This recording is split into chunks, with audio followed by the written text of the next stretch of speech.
Hi friends, പുതിയ PSCയുടെ set of നോട്ടിഫിക്കേഷനുകളുടെ കൂട്ടത്തിൽ വന്ന പ്രധാനപ്പെട്ട ഒരു ട്രേഡ്സ്മാൻ നോട്ടിഫിക്കേഷനാണ് ട്രേഡ്സ്മാൻ സ്മിത്തി. അപ്പോൾ ട്രേഡ്സ്മാൻ സ്മിത്തി എന്നുള്ള ഈ നോട്ടിഫിക്കേഷൻ, അതിന്റെ വിശദാംശങ്ങൾ എന്തൊക്കെയാണ്, എന്താണ് ഇതിന്റെ ക്വാളിഫിക്കേഷൻ തുടങ്ങിയ കാര്യങ്ങളൊക്കെ നമുക്ക് നോക്കാം.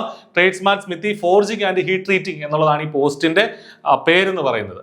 അപ്പോൾ കാറ്റഗറി നമ്പർ 277/2025 എന്നുള്ളതാണ്. 277/2025 എന്നുള്ളതാണ് category number.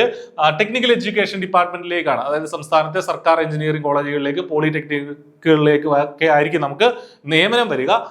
Tradesman smithy forging and heat treating എന്നുള്ളതാണ് ഈ പോസ്റ്റിന്റെ പേരെന്ന് പറയുന്നത്. അപ്പോൾ പ്രധാനമായിട്ട് നമ്മൾ മനസ്സിലാക്കേണ്ട കാര്യം, ഇത് എന്താണ്, മെക്കാനിക്കൽ റിലേറ്റഡ് ആയിട്ടുള്ള ഒരു ട്രേഡ്സ്മാൻ പരീക്ഷയാണ്. അപ്പോൾ മെക്കാനിക്കൽ റിലേറ്റഡ് ആയിട്ടുള്ള ട്രേഡുകൾ പഠിച്ച ആളുകൾക്ക് ഇതിന് അപ്ലൈ ചെയ്യാനായിട്ട് സാധിക്കും.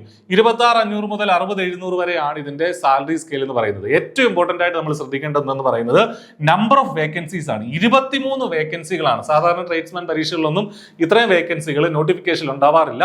23 വേക്കൻസികൾ നോട്ടിഫിക്കേഷനിൽ തന്നെ പറയുന്നുണ്ട്. തീർച്ചയായിട്ടും അഡ്വൈസ് ഒക്കെ വരുമ്പോൾ ഒരുപാട് കൂടുകയും ചെയ്യും ഈ നമ്പർ. അപ്പോൾ അത് വളരെ ഇമ്പോർട്ടന്റ് ആണ്.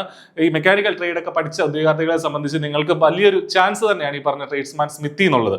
36 വയസ്സാണ് ഇതിന്റെ ജനറൽ കാറ്റഗറിയുടെ ഏജ് ലിമിറ്റ് എന്ന് പറയുന്നത്. അതായത് 2/1/1989 ശേഷം ജനിച്ച ഉദ്യോഗാർത്ഥികൾക്ക് ഇതിന് അപ്ലൈ ചെയ്യാനായിട്ട് സാധിക്കും. SC ST OBC ഒക്കെ ആണെങ്കിൽ നിങ്ങൾക്ക് ഏജ് റിലാക്സേഷൻ കിട്ടുന്നതാണ്. അപ്പൊ ഇത് കൃത്യമായിട്ട് ഇത് നിങ്ങൾ മനസ്സിലാക്കുക. ഇനി ഈ പരീക്ഷയ്ക്ക് വേണ്ടിയിട്ട് എന്ത് പഠിക്കണം എന്നുള്ളതാണ് നമ്മൾ മനസ്സിലാക്കേണ്ടത്. അപ്പൊ അതുമായി ബന്ധപ്പെട്ട് I+ ഒരു വെബിനാർ കണ്ടക്ട് ചെയ്യുന്നുണ്ട്. അപ്പോൾ എന്തായിരിക്കും ഇതിന്റെ ഒരു സിലബസ്, എങ്ങനെ പഠിക്കണം തുടങ്ങിയ കാര്യങ്ങളൊക്കെ ആ വെബിനാറിൽ നിങ്ങളുമായിട്ട് ഡിസ്കസ് ചെയ്യുന്നതാണ്. വെബിനാറിന്റെ രജിസ്ട്രേഷൻ ഫോം വീഡിയോ ഡിസ്ക്രിപ്ഷനിലുണ്ട്, അത് ഫില്ല് ചെയ്യുക, കൃത്യമായിട്ട് കാര്യങ്ങൾ മനസ്സിലാക്കുക. ഇതിന്റെ ക്വാളിഫിക്കേഷൻ എന്ന് പറയുന്നത് ഈ പറഞ്ഞതുപോലെ ITI അല്ലെങ്കിൽ NTC സർട്ടിഫിക്കറ്റ് ആണ്.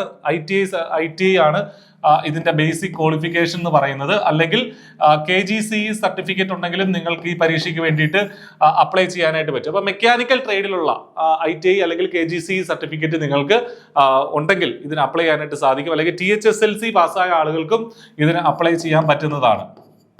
THSLC ആ പർട്ടിക്കുലർ ട്രേഡിൽ THSLC ട്രേഡിലുള്ള എന്താണ് യോഗ്യത ഉണ്ടെങ്കിൽ നിങ്ങൾക്ക് ഇതിന് അപ്ലൈ ചെയ്യാനായിട്ട് സാധിക്കും എന്നുള്ളതാണ് നമ്മൾ മനസ്സിലാക്കേണ്ടത്. അപ്പോൾ ഈ ഒരു പരീക്ഷയ്ക്ക് വേണ്ടിയിട്ട് എങ്ങനെ പഠിക്കണം എന്നതുമായി ബന്ധപ്പെട്ട് I+ ഒരു വെബിനാർ കണ്ടക്ട് ചെയ്യുന്നുണ്ട്. വെബിനാറിന്റെ Google ഫോം ഇതിനോടൊപ്പം കൊടുക്കാം. അപ്പോൾ നന്നായിട്ട് അതിൽ പാർട്ടിസിപ്പേറ്റ് ചെയ്ത് കാര്യങ്ങൾ മനസ്സിലാക്കി. ഒരുപാട് വേക്കൻസികളുള്ള ഒരു പോസ്റ്റാണ്. അപ്പോൾ നന്നായിട്ട് പഠിക്കാനായിട്ട് ശ്രദ്ധിക്കുക. All the best. Thank you.